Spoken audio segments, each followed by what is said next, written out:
கார்த்திகை தீபத்தை முட்டி அன்றைக்கி ஃபுல்லாக மழை தான். வீடு ஃபுல்லாக வந்து பார்த்திங்கன்னா வந்து ஜில்லுன்னு இருந்தது.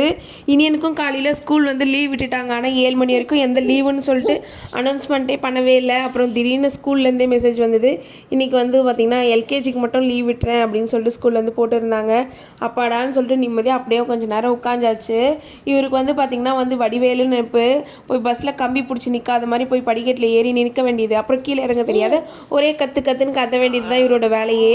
திருவண்ணாமலையில் தீபம் ஏற்றுறது பார்த்துட்டு தான் வீட்டில் விளக்கேற்றணும்னு சொல்லிட்டு நானும் என் பிள்ளையும் அவ்வளோ நேரம் நின்றுட்டு இருந்தோம். கரெக்டாக 6 மணிக்கு தீபம் ஏற்றி முடிச்சாச்சு. அப்படியே சிவபெருமானை அப்படியே ஜோதி வடிவில் பார்த்து சாமி கும்பிட்டு முடிச்சுட்டு நிலவாசப்படியில் 2 விளக்கு ஏற்றி முடிச்சுட்டு அதோட ஸ்ட்ரெயிட்டாக வந்து பூஜை அறைக்கு போயாச்சு. அங்கே போய் விளக்கெல்லாம் ஏற்றி முடிச்சுட்டு அப்புறம் வெளியே வைக்கிறதுக்கு எல்லா விளக்கும் ஏற்றிட்டு வந்தாச்சு. எங்கள் வீட்டை சுற்றியே வந்து பார்த்திங்கன்னா நல்லா இருட்டாக இருக்குமா.